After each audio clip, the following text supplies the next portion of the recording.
Chapter 5 of Your Invisible Power by Genevieve Behrend and read to you by Catherine Damstetter. Expressions from Beginners. Hundreds of persons have realized that visualizing is an Aladdin's lamp to him with a mighty will. General Fox says that his feelings were so outraged during the Franco-Prussian War in 1870 that he visualized himself leading a French army against the Germans to victory. He said he made his picture, smoked his pipe, and waited. This is one result of visualizing with which we are all familiar. A famous actress wrote a long article in one of the leading Sunday papers last winter, describing how she rid herself of excessive avoidance by seeing her figure constantly as she wished it to be. A very interesting letter came to me from a doctor's wife while lecturing in New York.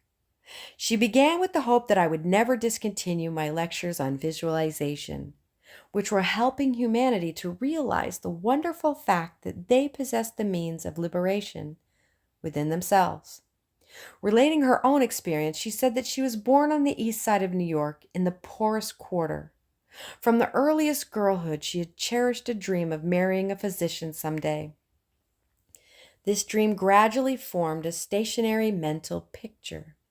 The first position she obtained was in the capacity of a maid in a physician's family. Leaving this place, she entered the family of another doctor. The wife of her employer died, and in time, the doctor married her. The result of long pictured yearning. After that, both she and her husband conceived the idea of owning a fruit farm together in the South. They formed a mental picture together of the idea and put their faith in the eventual fulfillment. The letter she sent me came from her fruit farm in the South. Her second mental picture had seen the light of materialization. Many letters of similar nature come to me every day. The following is a case that was printed in the New York Herald last May. Atlantic City, May 5. She was an old woman, and when she was arraigned before Judge Clarence Goldenberg in the city court today, she was so weak and tired she could hardly stand. The judge asked the court attendant what she was charged with. "Stealing a bottle of milk, Your Honor," repeated the officer. "She took it from the doorstep of a downtown cottage before daybreak this morning."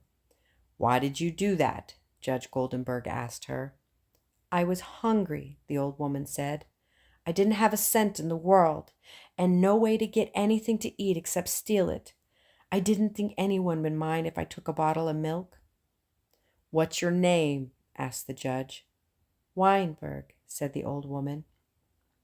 "Elizabeth Weinberg?" The judge asked her a few questions about herself, and then he said, "Well, you're not very wealthy now, but you're no longer poor. I've been searching for you for months.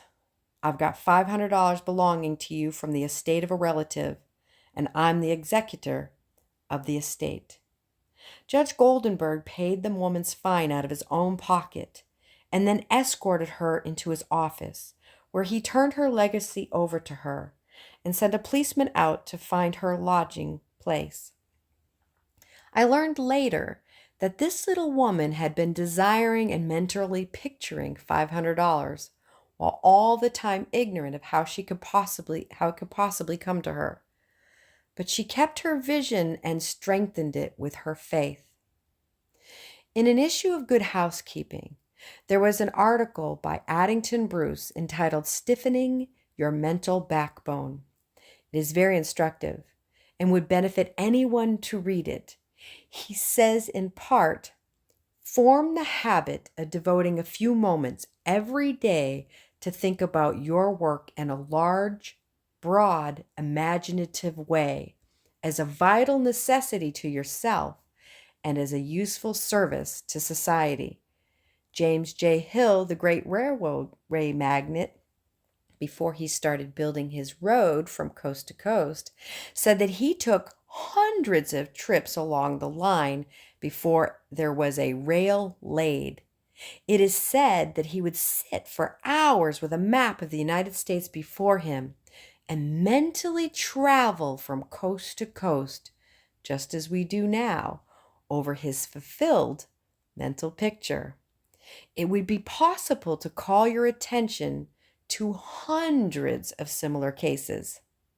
The method of picturing yourself what you desire is both simple and enjoyable if you once understand the principle back of it well enough to believe it.